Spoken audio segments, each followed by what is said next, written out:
Chaque jour, d'un bout à l'autre du pays, des milliers de personnes font la différence et maintiennent le filet social en place pour aider les communautés plus vulnérables. Vous êtes sur le point de les découvrir et de plonger dans un monde où des gens qui n'ont rien d'ordinaire accomplissent des choses assurément extraordinaires. Des gens avec un cœur grand comme le monde et qui contribuent à changer le monde. Ici Chantal Doré, bienvenue à la 3e saison des Héros Anonymes.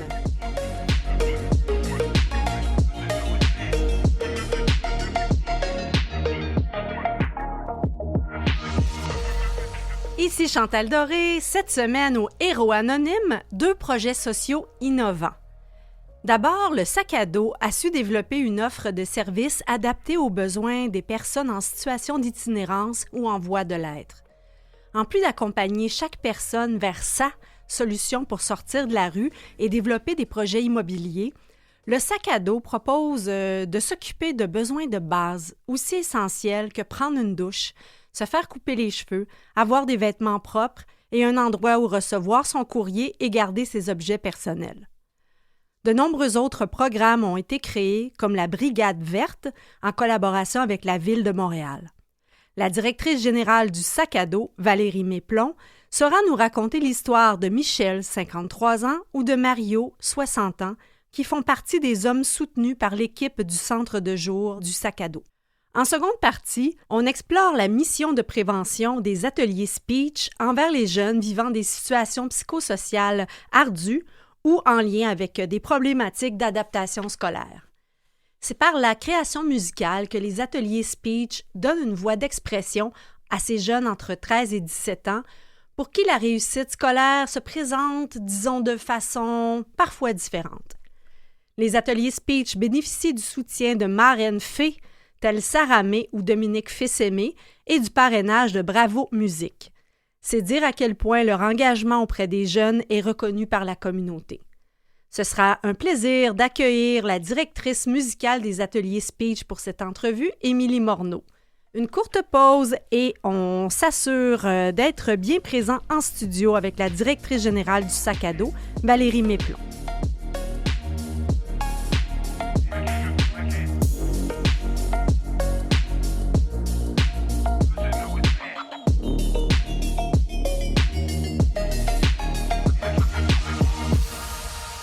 En 5 ans, l'itinérance a malheureusement fait un bond de 44 %. Et selon la directrice générale de l'organisme Le Sac à dos, ce chiffre est peut-être encore plus grand. Voilà pourquoi les services du sac à dos sont encore plus essentiels. On en discute avec la directrice générale, Valérie Méplon. Bonjour Valérie. Bonjour Chantal.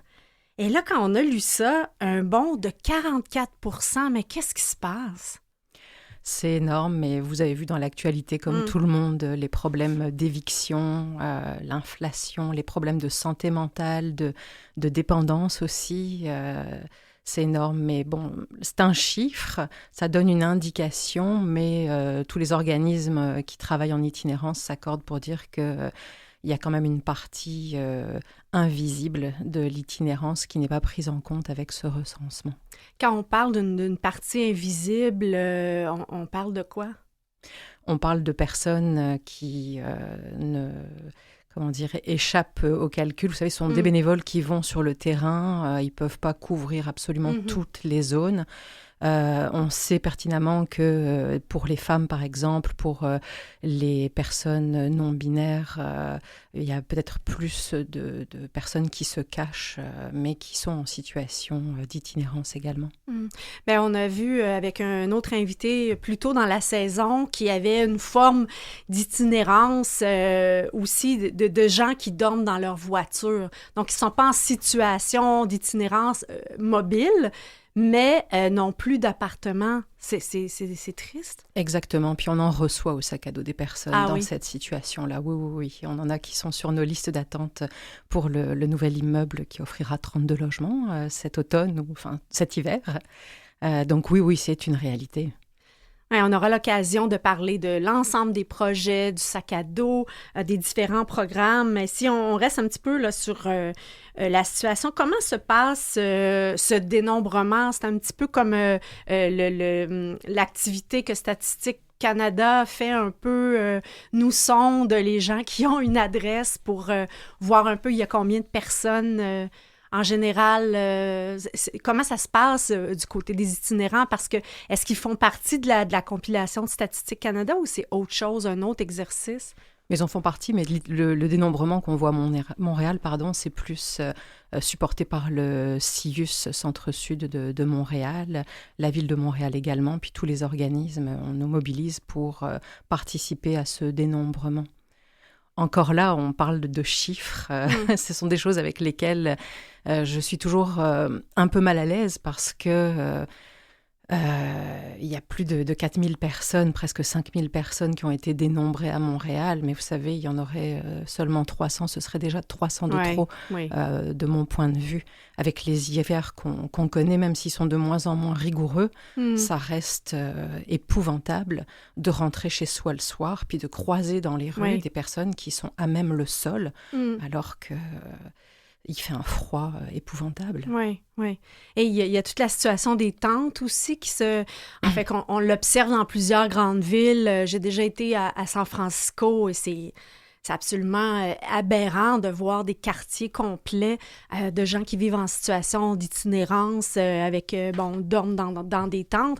On le voit à Montréal aussi de plus en plus. On le voit de plus en plus à Montréal. On le voit aussi de plus en plus en région. C'est une situation qui est... catastrophique.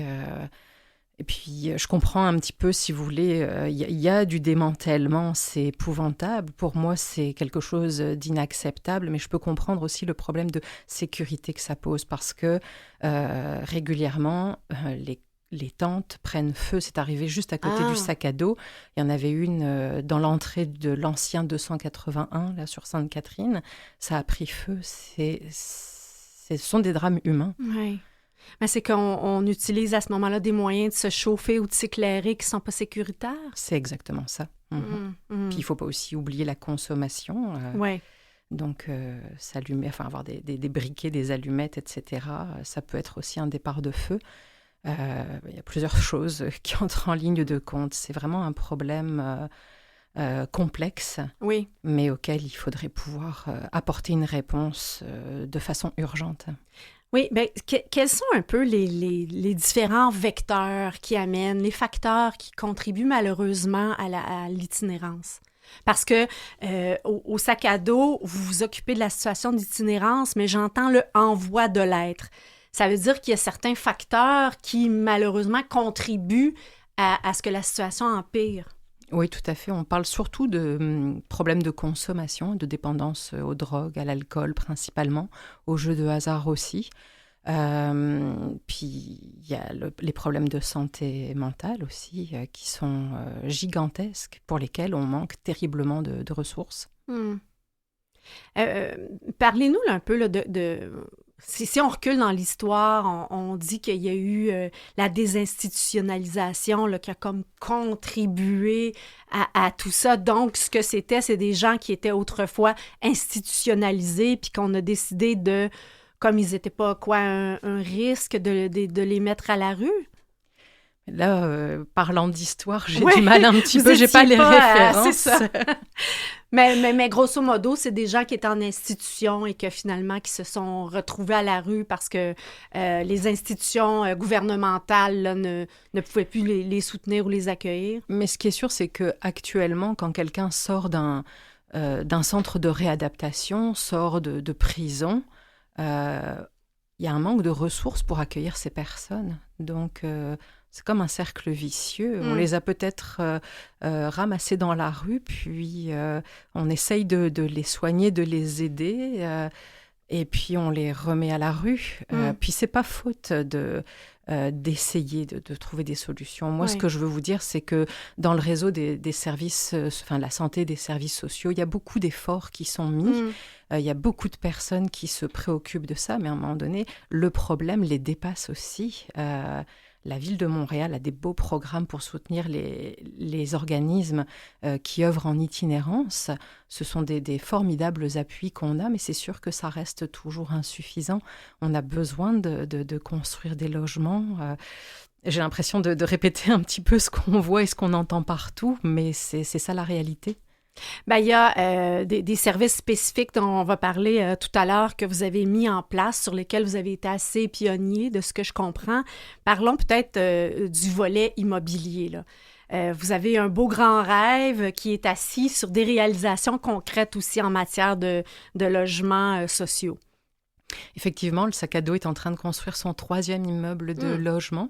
Actuellement, on en a 2 qui totalisent 41 logements permanents. Ça, c'est important de le préciser parce que très souvent dans le réseau, on trouve des logements temporaires, des hébergements d'urgence.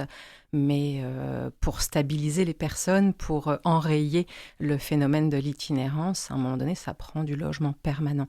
Donc, on est très content d'avoir ce nouvel immeuble qui s'élève et qui va nous permettre d'ajouter 32 logements permanents, neufs, meublés, en plein centre-ville de Montréal. Et en ce moment, il y en a combien là, qui sont habités? Tous. C'est toujours 100%. Quand un locataire part, le logement reste vacant tout au plus une semaine, le temps de faire un petit peu de rafraîchissement, peinture, etc. Mais ce qui est important aussi de souligner quand on parle de logement communautaire, c'est qu'il y a un besoin de soutien. Parce que mettre quelqu'un dans un logement, ça ne suffit pas. Il faut être capable de l'accompagner. Il y a une phase d'adaptation à cette nouvelle vie qui peut prendre du temps. C'est quelque chose de difficile quand on a connu la rue plusieurs années. Et des fois, ça peut être un souhait, mais j'imagine que, en tout cas, ça peut sembler drôle ce que je vais dire, mais il peut y avoir une perte de repère, d'avoir maintenant un repère. Tout à fait, ça c'est une réalité aussi. On le voit dans de nombreux cas de locataires qui sont entrés chez nous.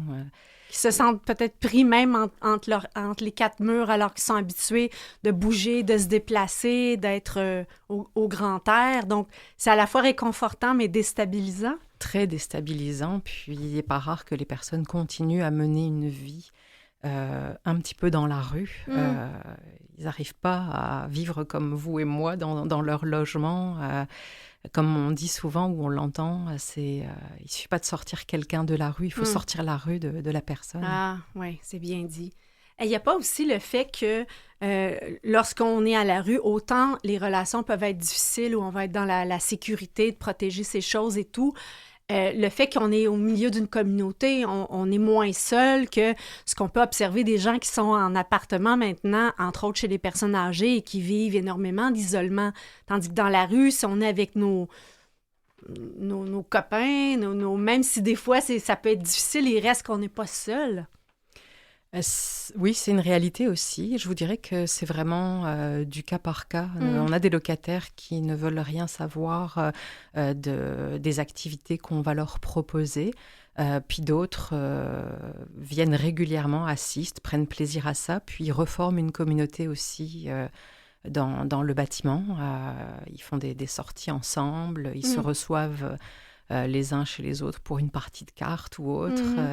Donc c'est vraiment, mais un petit peu comme partout, je vous dirais, comme vous et moi. Certaines personnes ont envie d'avoir une vie sociale, d'autres non. Puis c'est correct. Chez nous, vous savez, ils ont un bail, ils sont chez eux. Donc on respecte ça. Excellent. Ce qu'on fait, c'est qu'on s'assure qu'ils soient en santé puis en sécurité. Oui. Valérie, on prend une courte pause et ensuite, je voudrais développer davantage sur l'ensemble des programmes que vous offrez outre ce volet de logements sociaux.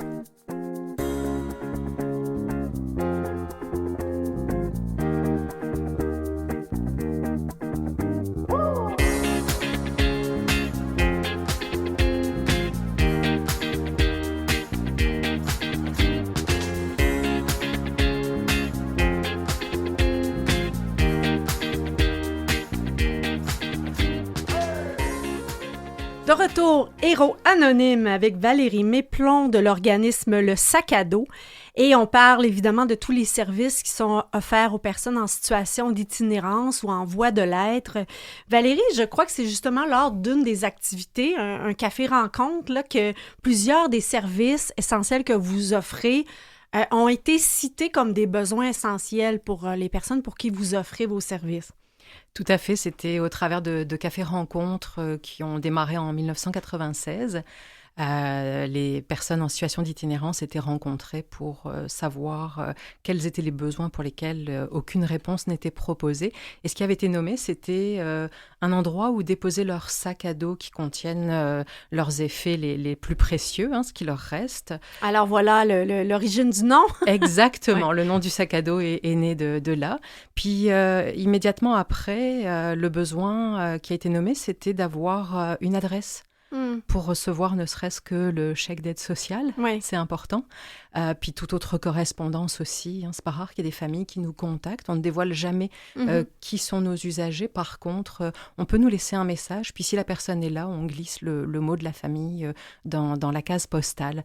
Et ça, c'est vraiment aussi un service extraordinaire. Avoir une adresse, c'est exister en société. Oui, j'ai lu ça dans un de vos rapports annuels et ça m'a frappé comme phrase, c'est très puissant. Et ce qui est venu en tête en lisant le dossier de recherche, c'est la chanson des colocs qui date de quand même un temps, qui disait, si t'as pas d'adresse, tu peux pas recevoir de BS, puis si t'as pas de BS, tu peux pas avoir une adresse. Ils avaient tout compris. Oui, et vous avez compris que justement, ça prenait d'abord quelque chose d'aussi simple que d'avoir une adresse. Exactement. D'autres services que vous offrez qui ont été nommés comme des essentiels, qui nous semblent évidents parce qu'on le fait tous les jours, prendre sa douche. Avoir des toilettes accessibles, gratuites. Oui. Ne pas avoir à gérer, avoir peur de déranger dans un restaurant comme un McDonald's ou autre, qui souvent, de plus en plus, malheureusement, vont fermer leurs portes ou vont demander la clé. Et là, ils sont pris dans des situations... Voilà, exactement. Puis ça contribue vraiment à un mieux vivre ensemble. Ce sont des facteurs de stigmatisation, l'apparence, le fait de porter des sacs. Généralement, les personnes en situation d'itinérance se font refouler ou ont des regards... peu avenant, je vous dirais, donc de leur permettre de laver leur linge, d'aller, comme on disait, d'utiliser nos salles de bain, notre douche, c'est vraiment essentiel. Puis aussi, ce qui est fort recherché, c'est la nourriture. Donc nos services alimentaires sont très, très importants également. On offre des repas, petit déjeuner et dîner à nos participants, ceux qui sont enregistrés sur les programmes de réinsertion. Et puis, s'il nous reste de la nourriture, ça nous fait plaisir de l'offrir aux usagers qui ne sont pas encore inscrits sur nos programmes.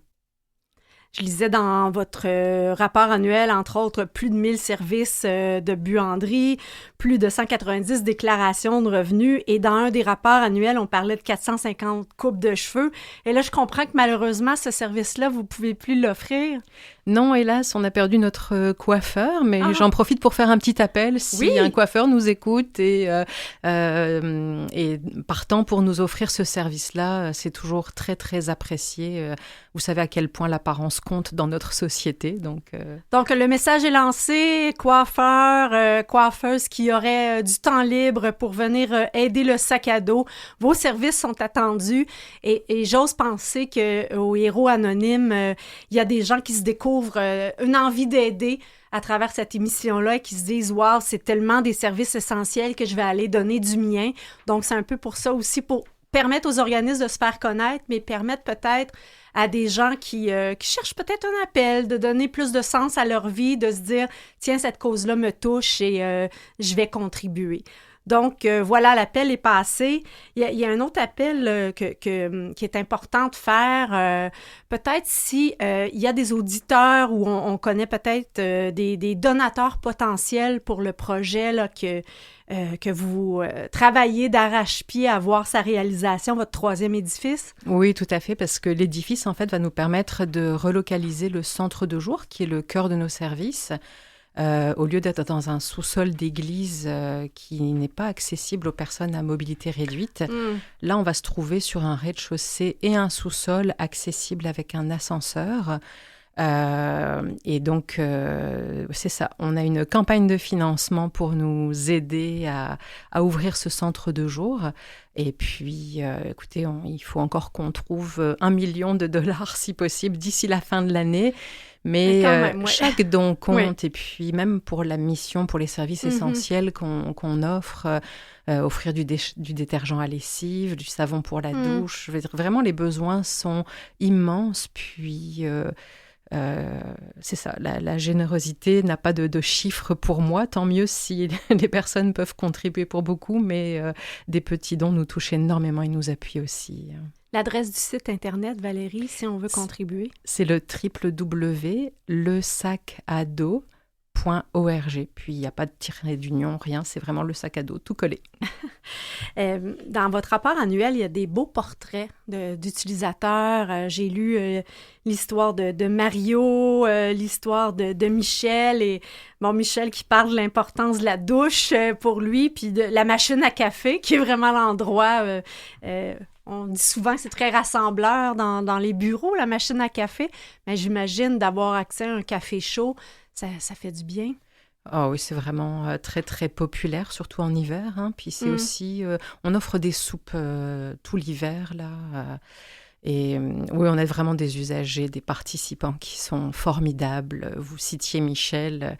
Michel est là pour aider les usagers avec nous. Il est très accueillant, il prend son rôle au sérieux depuis de nombreuses années. Ce sont vraiment des personnes très touchantes et je me sens vraiment privilégiée de pouvoir les côtoyer. Oui, parce que je comprends qu'il y a une forme de... On entre peut-être avec tranquillement avec du dépannage, de l'accueil, on progresse. Mais il y a tous ces programmes-là qui font en sorte, notamment la Brigade verte. Donc ça, c'est un programme qui est orchestré avec la Ville de Montréal? Je dirais pas orchestré. La Ville de Montréal, c'est ça, nous offre la possibilité de travailler pour embellir la ville. Orchestré par vous. Voilà. Mais c'est un formidable programme de réinsertion par le travail. C'est vraiment la possibilité pour les personnes de se remettre dans le bain, de se réhabituer à avoir un horaire, un encadrement. Et bien sûr, il y a énormément de soutien psychosocial qui se fait. On a un père aidant qui est sur la Brigade verte et une intervenante. Et c'est vraiment une magnifique équipe. On voit les personnes reprendre confiance. Vous savez, le travail, pour moi, c'est central aussi dans la société. Ça fait partie d'une forme de dignité aussi. Exactement. Ça nous permet d'avoir de quoi subvenir à nos besoins, puis là aussi d'exister en société. Et donc, c'est vraiment le nettoyage des rues, la Brigade verte? Des rues et des parcs, oui. On ramasse des détritus, des seringues aussi, très important. Et là, on opère sur le secteur du village, plus le parc Émilie-Gamelin, puis tous les parcs attenants dans le faubourg Saint-Laurent. Et dites-moi, si on parle du lien avec la Ville de Montréal, comment, la question ne s'adresse pas à vous, mais c'est une interrogation, dans le fond, je me fais, comment ils ont géré ça avec leur syndicat de col bleu?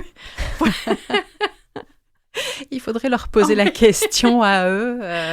Mais écoutez, ça fait des années que ça existe, donc... Puis je pense que les cols bleus, quelque part, doivent être contents aussi de voir que des personnes peuvent se réinsérer grâce à cette entente avec la ville. On ne vient pas voler du travail, on vient faire un complément à ce qui existe. Puis vous savez, oui, on ramasse des détritus avec la Brigade verte, mais on approche aussi des personnes en situation d'itinérance. On vérifie si elles vont bien et on les oriente vers notre organisme. Le but, c'est vraiment de pouvoir aider aussi la clientèle qu'on souhaite voir fréquenter notre centre de jour. Et j'imagine qu'une personne qui se sort tranquillement de l'itinérance, qui fait partie de la Brigade verte, est encore à même, encore plus d'avantage d'approcher ces personnes-là parce qu'elles connaissent la réalité. J'imagine qu'elles savent trouver les mots pour parler, pour que ça ne semble pas qu'on fait la morale ou qu'on a une position supérieure. J'imagine qu'il y a un contact qui est vraiment aidant parce qu'ils comprennent la réalité. Ça fait une réelle différence. Puis oui, il n'y a rien de tel. J'ai fait une tournée de Brigade Verte et puis j'ai pas du tout la même approche. Hein. Les personnes qui ont connu ça sont vraiment mieux placées pour entrer en contact, juste ça, là, les premiers mots échangés, etc. Comme quoi, par exemple? Qu'est-ce que vous dites, j'ai pas la même approche? Qu'est-ce qui a changé dans votre façon d'être, le comportement ou le vocabulaire? Je pose la question parce que peut-être des fois, on voudrait aider puis on sait pas trop comment aborder la personne. C'est quoi la bonne façon de les aborder? Déjà, moi je vais me fier à ce que notre père aidant nous dit, là, c'est de commencer par dire bonjour, de faire un sourire pour établir un contact humain et chaleureux. Mais vous voyez, il y avait une personne qui était sur la rue, elle nous parlait. J'étais préoccupée parce qu'une voiture s'en venait et j'invitais cette personne à monter sur le trottoir pour pas qu'elle se fasse écraser, puis il refusait. Et après, le père aidant m'a expliqué qu'il était en train de fumer et donc sa perception à lui, c'est qu'il voulait pas nous gêner avec la fumée de cigarette. Et c'était pour ça qu'il préférait rester sur la rue, même si ça le mettait en danger. Donc, vous voyez, des petites choses comme ça qu'on ne sait pas. Puis on a participé au programme, on participe encore au programme Immersion avec le SPVM, qui est très intéressant. Et puis, notre père aidant qui accompagne les jeunes recrues du SPVM leur montre comment approcher des personnes qui sont par terre. Il faut faire attention déjà à sa propre sécurité parce que les personnes qui dorment dehors ont souvent des objets tranchants pour leur sécurité. Et donc de se pencher vers eux pour leur demander si tout va bien. Il ne faut surtout pas faire ça, il ne faut pas les toucher comme ça, il faut garder une distance de sécurité, puis parler assez fortement. Si la personne ne réagit pas, peut-être avec le pied, essayer de bouger un petit peu la personne pour qu'elle se réveille et qu'elle nous réponde. Et là, on s'entend que ce n'est pas parce qu'ils sont dangereux, mais c'est parce qu'ils sont en situation de protection, parce qu'ils sont habitués à garder leurs choses. Donc, j'imagine le fait d'avoir accès au casier aussi, ça doit diminuer ce stress-là de savoir que le peu de choses qu'ils ont, au moins, est en sécurité. Oui, mais quand ils dorment dehors, leur vie n'est pas en sécurité. Oui. Ben voilà que se conclut notre entrevue. Donc, j'invite toute personne qui a été touchée par cet entretien à visiter votre site Internet et à soutenir ce projet de troisième édifice pour 32 nouvelles personnes qui auront l'occasion d'avoir une vie plus ancrée dans un quotidien et de soutenir l'ensemble de vos services qui sont offerts. Merci beaucoup, Valérie Méplon, d'avoir été avec nous. Un immense merci à vous, Chantal. Donc, l'organisme s'appelle Le Sac à dos. Vous allez sur leur site Internet, vous allez retrouver plein de contenus également, des entrevues, des vidéos et autres. C'est une œuvre à soutenir. Merci.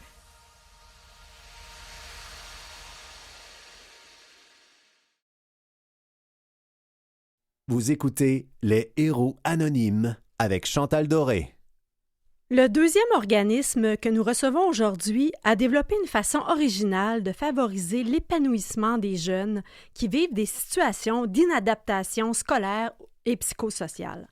C'est par la création musicale que les ateliers speech innovent socialement et c'est un plaisir de recevoir en entrevue la directrice des programmes, Émilie Morneau. Bonjour Émilie. Bonjour Chantal. Que c'est original, comment vous avez élaboré votre offre de service? Effectivement, c'est original de participer ainsi à leur développement de compétences pour concourir à leur bien-être autrement. Là, vraiment de développer positivement les jeunes qui sont vulnérables. Oui, je suis d'accord avec toi que c'est original. Comment c'est venu cette idée-là de projet et l'angle de la composition de chansons? On va en parler davantage, mais je suis curieuse de savoir comment c'est né, les ateliers speech. L'idée, c'est vraiment né de la fondatrice de Speech, Marianne Beaupré-Laperrière, ça fait peut-être 8 ans de cela. Elle donnait des ateliers simplement à l'école Saint-Luc, une polyvalente dans Notre-Dame-de-Grâce à Montréal. Elle faisait des ateliers avec des jeunes qui étaient plutôt vulnérables, des jeunes qui avaient plusieurs problématiques, puis elle voyait qu'en faisant ces ateliers musicaux, il y avait vraiment un effet concret sur l'affect des jeunes. Puis elle voyait qu'elle pouvait développer un lien de confiance vraiment important avec ces jeunes-là, parce qu'autrement, ces jeunes-là, il n'y avait pas des liens de confiance avec une personne adulte. Puis elle a réussi de développer ça à travers la musique, donc à travers la création. Puis elle s'est rendue compte que ça marchait puis que ça avait un effet vraiment positif sur eux. Donc, elle a décidé de pousser l'idée, faire de la recherche, s'associer avec des gens professionnels pour développer son projet qu'elle a appelé les ateliers speech. On parle de speech et spontanément, j'ai pensé davantage à de l'art oratoire. Oui! Mais je comprends que c'est une façon d'établir un discours, mais de le mettre en musique.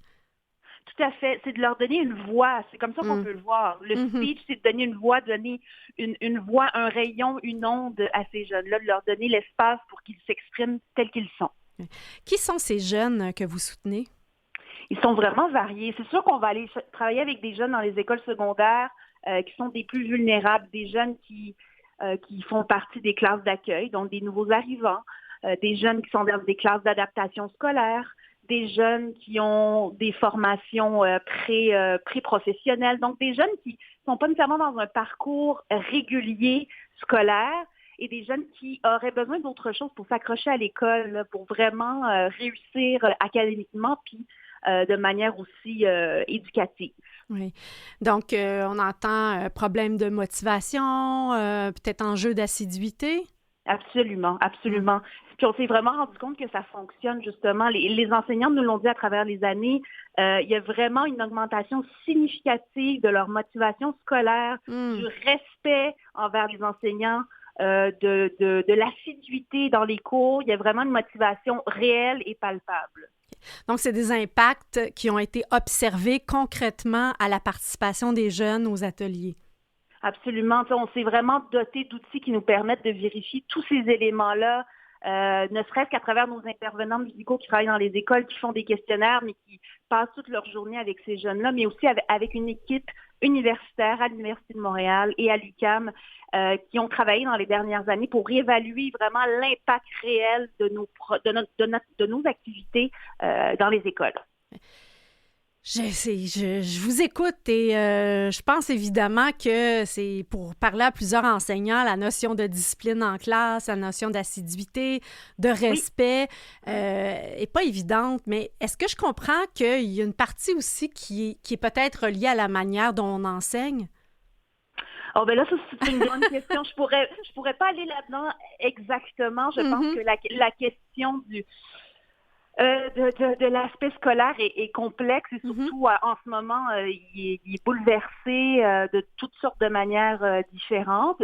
Mais ce que je sais, c'est que les équipes scolaires, les équipes écoles, que ce soit les professionnels, les enseignants ou les directions, sont contents de nous avoir parce qu'on vient aussi remplir un besoin, parce qu'on s'entend que les PES, les TS, les professionnels en santé mentale, ils n'ont pas le temps de voir tous les jeunes puis de les accompagner adéquatement. Donc, on vient les soulager un peu, à vrai dire. Oui, j'entends qu'il y a des enjeux de diversité, d'inclusion qui sont grandissants. Absolument, absolument. Ils sont aussi très diversifiés. On fait affaire avec des jeunes qui peuvent avoir à la fois des parcours migratoires très traumatiques. Puis à travers la musique, ils peuvent justement se délester un peu de ce parcours-là, puis de le partager d'une manière jolie justement avec leur père, mais aussi avec les personnes adultes, avec leur école. Donc, c'est vraiment varié, varié au niveau culturel, au niveau religieux. C'est une surprise, là. Avec chaque jeune, c'est une boîte de Pandore de tellement d'éléments avec lesquels travailler, vraiment de très bon matériel de création. Oui. Et j'imagine que ça doit inspirer les paroles des musiques, qu'il y a certains thèmes qui reviennent plus régulièrement que d'autres. Oui, c'est sûr qu'il y a des sujets qui reviennent. On s'entend que c'est l'adolescence. Hein? C'est du 14-17 ans. Ce qui les intéresse, c'est les histoires amoureuses, les histoires d'amitié. Mais il y a vraiment des jeunes qui osent aller dans des sujets un peu plus sensibles, justement comme des histoires familiales difficiles ou, comme je disais tout à l'heure, des parcours migratoires assez traumatisants. Donc, on va vraiment dans plus léger, mais des fois dans quand même très lourd. Puis, on est vraiment chanceux de pouvoir avoir accès à cette intimité-là des jeunes. Hmm. Comment réagissent leurs parents? Bien, souvent, les parents, en fait, je dis souvent, non, il y a de tout, je te dirais. Il y a à la fois des parents qu'on a besoin de convaincre un peu, que ça vaut la peine que leurs jeunes mettent du temps là-dedans, que leurs jeunes manquent une période de cours par semaine pour s'adonner aux ateliers speech.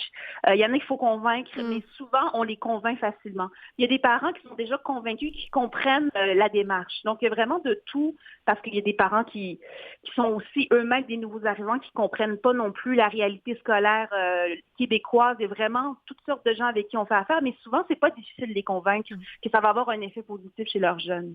Oui, parce que ça pourrait être vu justement comme du loisir ou quelque chose qui n'est pas aussi académiquement soutenant que le français, les mathématiques, les sciences, et que si on a eu à émigrer pour s'assurer de donner une bonne éducation à nos enfants, je peux imaginer que certains parents disent c'est pas pour qu'ils aillent gratter de la guitare.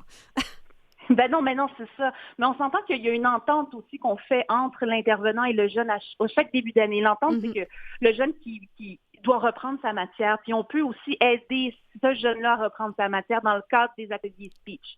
Il y a vraiment une entente importante, puis aussi il y a beaucoup de communication avec la personne enseignante. On s'entend que le jeune, il manque pas toujours le même cours à chaque semaine. C'est vraiment varié. Puis on essaie d'aller dans des cours qui sont offerts à plusieurs reprises dans la même semaine. Donc on va aller moins dans des cours spécifiques comme l'éducation physique, les arts ou les mathématiques, les sciences, des cours où c'est plus difficile aussi. On fait attention de ne pas aller piger dans ces cours-là. On fait vraiment tout ça en collaboration pour s'assurer que le jeune, il va réussir de manière éducative, mais académiquement, on veut aussi qu'il réussisse, bien sûr. Oui. Et comment se forment je dirais les cohortes de ces groupes? C'est une démarche qui se fait en chaque début d'année avec chaque personne intervenante dans chaque école. On fait des tournées de classe. On identifie préalablement des classes avec l'équipe école, des classes avec des jeunes qui pourraient bénéficier de nos services, qui en auraient le plus besoin. Puis après, on fait une tournée des classes simplement. On présente le projet, on leur demande qui est intéressé. Après, on rencontre chaque jeune qui est intéressé, puis on leur pose des questions un peu plus spécifiques à savoir s'ils pourraient vraiment participer à cette démarche-là de 30 semaines durant l'année scolaire. Puis après, avec la personne intervenante, on fait des matchs, on fait des petites équipes de 2-3 jeunes qui pourraient bien travailler ensemble. Parfois, c'est des jeunes qui ne se connaissent pas. Puis déjà, ça permet de créer parfois des amitiés ou des équipes de travail vraiment surprenantes. Et on prend notre temps puis on collabore beaucoup avec les enseignantes et les personnes professionnelles en intervention qui connaissent bien aussi leurs jeunes, bien sûr. Donc, à la base, il y a une certaine sélection des écoles participantes où on sent que peut-être votre aide donnera peut-être un impact encore plus grand? C'est sûr qu'on travaille avec des écoles dont l'indice de défavorisation est élevé. Donc, ce qui signifie que les populations environnantes ont différentes problématiques, sont plus vulnérables, donc bénéficieraient peut-être plus de nos activités au sein de l'école. Mais là, on a un bassin de 5 écoles. On compte en ajouter une autre peut-être l'année prochaine. Si les sous sont au rendez-vous, bien sûr, c'est toujours la bataille. Mais pour l'instant, on a 5 écoles, 5 intervenants, puis ça va très bien. Dans quelle ville les ateliers speech sont localisés, Émilie? Oui, on a 2 écoles dans Notre-Dame-de-Grâce à Montréal, une à Montréal-Nord, une à Shawinigan et une à Trois-Rivières. Donc, si on prend peut-être l'angle de Montréal, donc Notre-Dame-de-Grâce, Montréal-Nord, on sait que Montréal-Nord est malheureusement souvent dans les médias pour différentes situations qui sont complexes au niveau de la criminalité. Comment vous vous inscrivez dans tout ce mouvement-là avec peut-être des partenariats, même j'ai tendance à aller plus loin, de dire est-ce que parfois, soit des travailleurs de rue ou le corps policier est au courant que vous existez, que vous pourriez peut-être contribuer pour certains jeunes là, qui sont dans une voie peut-être dangereuse? Bien, c'est une très bonne question. C'est sûr que je considère qu'on travaille en prévention de la criminalité jusqu'à un certain point, effectivement, avec nos activités d'intervention. Il faut dire, l'école avec laquelle on travaille à Montréal-Nord, c'est une école dite régionale. Donc, c'est des jeunes qui viennent de partout de la grande région de Montréal. Il y a quelques jeunes qui sont de Montréal-Nord, effectivement. Mais il faut dire, le travail avec cette école-là est différent, par exemple, de Notre-Dame-de-Grâce, où on s'est vraiment inscrit dans le milieu communautaire, où nous assistons aux rencontres de la table jeunesse, où on rencontre les autres organismes du territoire. Donc, c'est pas tout à fait la même relation qu'on va avoir avec le quartier quartier parce que c'est une école régionale à Montréal-Nord. Donc, il dessert un plus grand bassin de jeunes, là, mais pas spécifiquement au quartier. Et comment se passent les ateliers comme tels, là, entre les explications plus larges et en venir qu'à créer une chanson? Oui, c'est vraiment graduel. À chaque année, essentiellement, les jeunes vont être amenés à écrire 2 chansons en atelier semi-privé et 2 chansons en parascolaire. Parce que ça, c'est important de savoir, là, c'est 30 semaines. Le programme phare qui s'appelle Speech en résidence, donc c'est 30 semaines. Ce qui est important, c'est que le jeune, oui, il est sorti une fois par semaine de classe, mais il est obligé d'aller au parascolaire aussi. Donc, c'est vraiment une démarche rigoureuse. Donc là, ils vont y aller vraiment graduellement, apprendre à connaître les jeunes d'abord, ça c'est super important. Apprendre à se connaître en petits groupes, mais apprendre à se connaître en grands groupes parce que c'est totalement différent la co-création en petits groupes et en grands groupes. D'apprendre à se connaître, commencer par les paroles, déterminer des grandes thématiques pour orienter la chanson à la fois dans les 2 modes, le semi-privé et grand groupe. Puis après, c'est d'ajouter des éléments musicaux, vraiment de co-créer avec la personne intervenante puis les jeunes. C'est vraiment de la co-création. Puis là, il y a une première chanson qui est écrite jusqu'à Noël. Puis après Noël, c'est vraiment le deuxième jet là, en privé puis en parascolaire. Puis on voit vraiment la différence des apprentissages que les jeunes ont fait là, durant l'automne. C'était tout nouveau pour eux. Parfois, il y a des jeunes qui ont déjà fait ça, mais c'est très graduel. Puis c'est vraiment dans le respect des limites de chaque jeune aussi. C'est vraiment important. Parce que j'imagine ça peut peut-être être frustrant si on est face à un syndrome de la page blanche alors que d'autres collègues, d'autres étudiants ont de l'inspiration, la muse vient les visiter et certains peut-être sont bloqués. Qu'est-ce qu'on fait face à un jeune qui est vraiment qui n'arrive pas à trouver sa voix, à trouver ses mots ou son thème? Ah, mais c'est ça, mais c'est l'avantage de faire les choses sur plusieurs semaines. Il y a des jours où ça marche pas bien. Il y a des jours où l'intervenant va passer plus de temps à faire de l'intervention, à discuter avec les jeunes, de voir qu'est-ce qui se passe. Oui. Puis des fois aussi, c'est de discuter avec eux, de savoir qu'est-ce qui se passe dans leur vie personnelle, parce que ça permet de débloquer certaines choses, puis de créer quelque chose, un espèce de safe space justement entre l'intervenant puis les jeunes, puis d'échanger sur des sujets un peu plus intimes.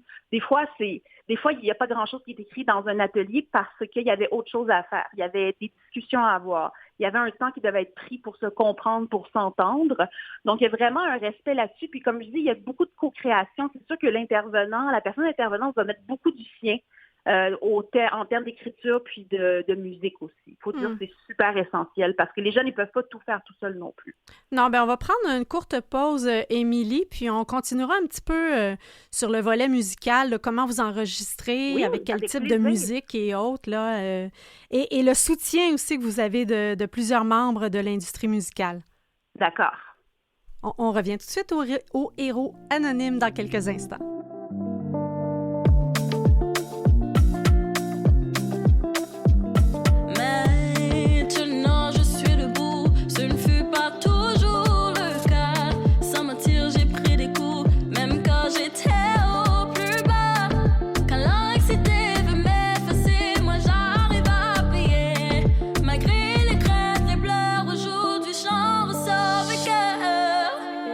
Peu importe les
vous êtes des fidèles de l'émission Les Héros Anonymes, vous vous êtes probablement intrigué l'oreille à dire « Tiens, c'est pas la pièce usuelle qui sépare les entrevues. » Non, on s'est dit que tant qu'à parler de l'atelier speech, on ferait entendre un extrait. Alors, qu'est-ce qu'on a entendu, Émilie? Pas à pas, qui est un simple qu'on a lancé un peu plus tôt en avril, qui illustre un peu notre travail qu'on fait au-delà de nos activités quotidiennes dans les écoles. C'est un EP, c'est le 4e. Il sort justement aujourd'hui au complet. C'est un 4 titres. Wow. C'est une façon de parler à l'extérieur de ce qui se fait dans nos écoles. Ce qui se fait dans nos écoles, c'est plutôt... je parlais beaucoup d'ordre de l'intime. Il y a quand même beaucoup de choses qui restent enfermées dans les écoles. Puis ça, c'est notre moyen d'exister à l'extérieur des écoles, c'est de propulser des petits disques comme ça chaque année. Et la chanson qu'on entendait, oui. Elle est de qui? C'est Bidjin, c'est une jeune qui a participé à Speech dans les dernières années, une jeune fille de 18 ans de Notre-Dame-de-Grâce, qui est très impliquée dans le milieu musical, qui est très intéressée à poursuivre une carrière, puis elle a travaillé en co-création avec Naomi. Oui. Donc, c'est ça que je comprends, c'est que vous bénéficiez de marraines fées. Ben oui, des marraines fées, j'aime ça, j'aime le terme fée, parce qu'il y a vraiment de la magie qui opère, là. Il faut dire, Naomi a été marraine l'année dernière dans une de nos écoles. Elle a accompagné des jeunes en parascolaire, donc elle a fait de la co-création avec eux. Puis là, cette année, on l'a invitée pour le EP seulement à venir, justement. C'est elle qui a écrit le refrain de cette chanson-là. Là. Ça s'est fait en studio avec Bidjin, puis elle a écrit le refrain, puis voilà, la magie a opéré. C'est vraiment ça, tu le dis bien. Et bon, évidemment, on entend au-delà de la voix un univers musical. Comment vous greffez le volet musical? Est-ce que c'est des pistes audio déjà sélectionnées ou il y a parfois les jeunes vont travailler avec des instruments de musique spécifiques? Là, tu parles du EP ou bien en général? Ben, les deux. Ben, le EP, c'est différent. Il y a vraiment eu un atelier avec le réalisateur Tanguy Meunier qui a réalisé le disque. Il y a eu un atelier cet automne avec tous les jeunes qui ont participé au disque. Il y a eu un atelier de beats qui appelait, donc, élaborer des beats, des idées pour justement poser les 4 chansons. Donc, ça a été vraiment la base. Puis après, les jeunes sont partis avec ça puis ils ont écrit les paroles. Alors que dans les ateliers, dans les écoles, la musique, on a accès à des guitares, piano, clavier MIDI, mais aussi l'ordinateur et le iPad. Donc, les jeunes sont invités à explorer, puis on leur offre diverses manières d'explorer la musique, la composition, en leur mettant à disponibilité des trucs très faciles ou des trucs un peu plus compliqués là, comme instrument. S'il y a des gens à l'écoute qui ont envie de faire de la composition musicale comme ça, vous parlez d'iPad, est-ce que c'est le type d'ordinateur d'interface informatique qui est conseillé pour pouvoir bien se débrouiller, là, de réussir à créer une chanson? Je sens que vous allez aller télécharger quelque chose tantôt. Il y a tellement d'applications aujourd'hui. On travaille juste avec GarageBand qui est sur les outils de Apple simplement. C'est intégré dans tous les ordinateurs et les iPads. Puis ça permet de facilement, avec une interface vraiment simple, de réaliser des petits beats. Puis c'est amusant. Puis c'est une façon vraiment très, très facile pour les jeunes de mettre des sons sur les idées qu'ils ont dans leur tête, parce que des fois, c'est difficile de concilier les deux quand tu n'es pas musicien. Oui.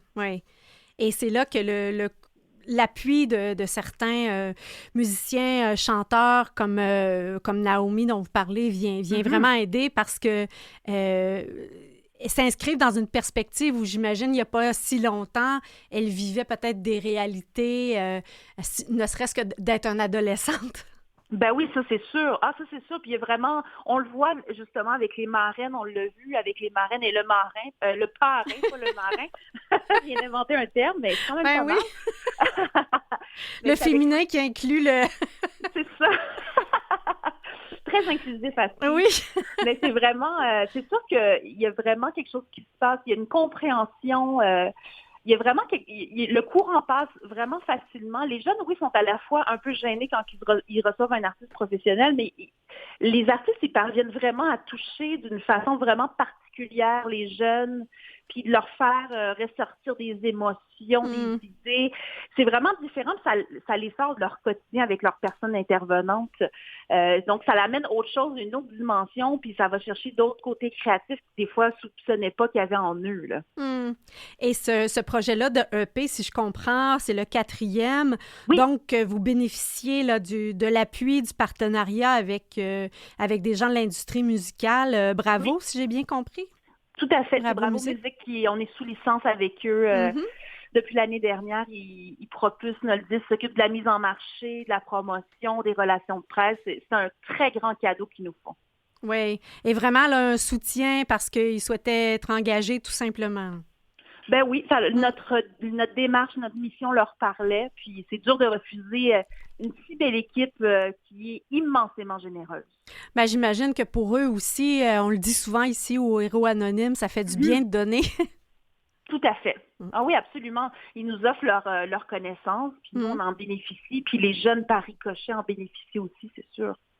Nous, au moment de la première diffusion de cette émission, nous sommes avant un spectacle annuel là, qui est un spectacle de levée de fonds. Donc, pour les auditeurs là, qui nous capteront dans les premières émissions, parlez-nous du spectacle du 18 mai.